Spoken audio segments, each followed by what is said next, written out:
Howdy y'all, aku Ros, mahasiswa hukum.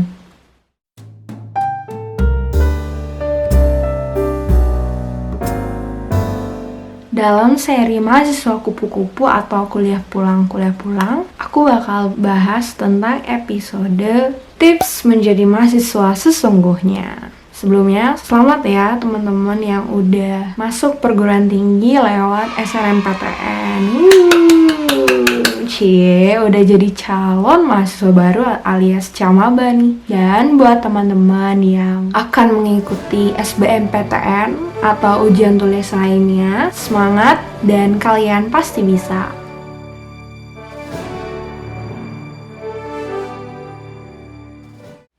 Jadi maba atau mahasiswa baru itu punya segudang aktivitas. Ikut catering sana sini lah, nongkrong bareng squad baru, sosialisasi kemana-mana.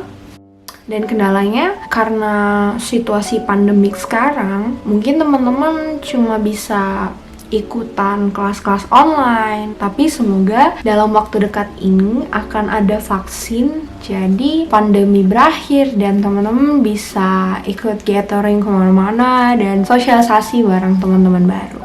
Untuk pengetahuan teman-teman juga, ada 3 nilai terpenting selama perkuliahan yang disebut Tridharma Perguruan Tinggi. Tridharma Perguruan Tinggi terdiri dari pertama, pendidikan dan pengajaran alias bagaimana kita belajar secara akademis. Yang kedua adalah penelitian dan pengembangan alias bagaimana kita melakukan riset terhadap ilmu yang kita pelajari dan menciptakan penelitian sesuai keahlian masing-masing. Dan yang terakhir adalah pengabdian kepada masyarakat alias bagaimana sih cara kita menerapkan ilmu yang sudah kita pelajari dan langsung dapat dinikmati atau diterapkan di masyarakat.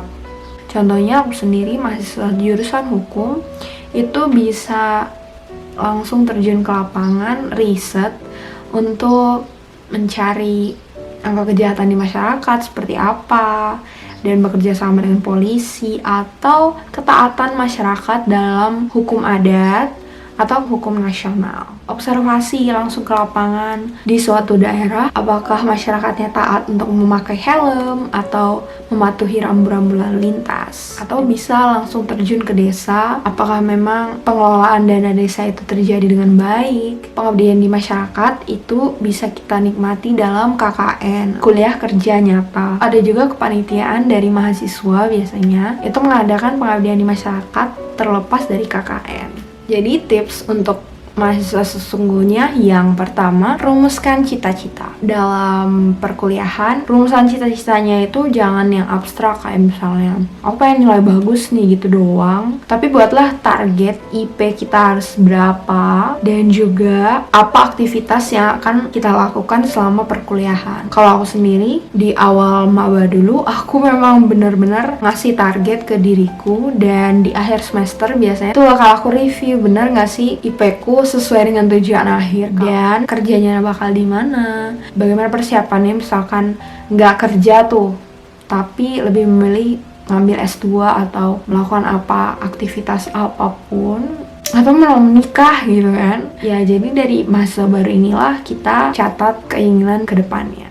Yang kedua, membaca buku minimal 8 halaman per hari. Tahu nggak sih teman-teman, perbedaan belajar dari SMA ke perkuliahan itu benar-benar beda. Sebagai mahasiswa kita dituntut untuk mencari materi sendiri. Membaca itu penting banget untuk kita mendalami apa aja sih materi yang ada. Biasanya di kelas dosen itu memberikan referensi buku yang harus kita baca. Kita nggak perlu beli sih, yang penting kita baca. Bisa juga kita pinjam dari perpustakaan di kampus atau perpustakaan nasional yang bisa di-download di HP, namanya iPusnas. Aku rekomendasiin banget buat teman-teman.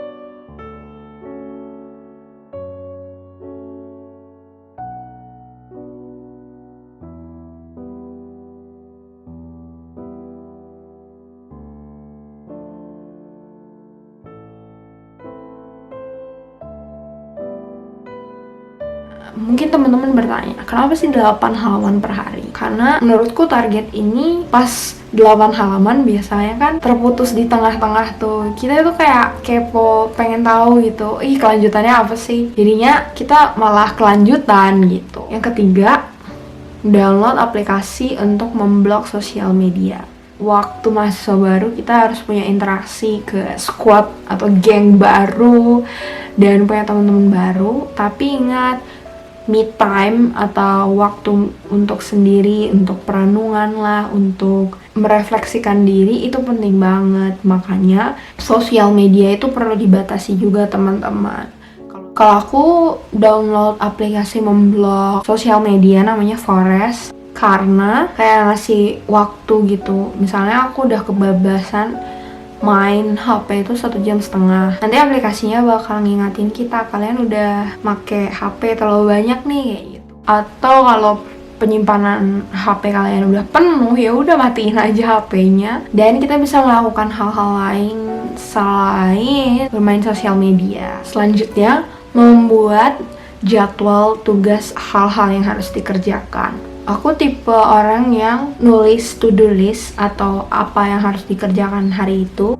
Biasanya kan kalau kita buat jadwal untuk diri sendiri, kita ngelanggar juga tuh. Nah, biar aku lebih semangat untuk mengerjakan tugasnya, aku bakal bikin penghargaan ke diriku sendiri. Misalnya, udah ngerjain 3 tugas nih untuk minggu depan. Berarti 3 tugas itu sama dengan aku bisa main The Sims 3 jam gitu.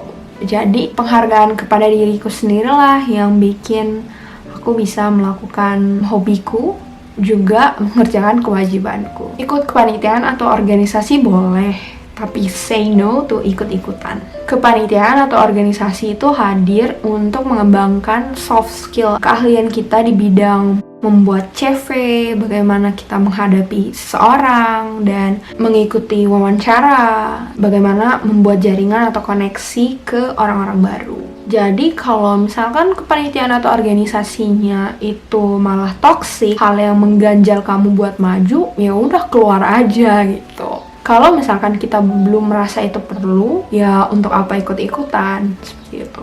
Selanjutnya, percaya diri dengan kemandirianmu. Mungkin kalau SMA kita punya geng yang benar-benar kemana-mana itu bareng. Saat kita memasuki jenjang perkuliahan, kita tuh punya urusan masing-masing, dan gak tiap waktu temenmu bakal nemenin kamu kemana-mana. Jadi percayalah dengan kemandirianmu. Misalnya kamu mau ngurus administrasi di kampus dan harus sendiri ngurus beasiswa, ngurus administrasi lomba dan sebagainya, itu kamu harus sendiri. Terus ikut event atau kegiatan di luar kampus sendiri, itu benar-benar gak apa-apa teman-teman, karena kita belajar untuk menghadapi bagaimana kerasnya kehidupan di dunia nyata, yang sebenarnya teman kita itu adalah rival kita gitu. Apalagi pada saat mencari pekerjaan nanti atau ya menjalani kehidupan.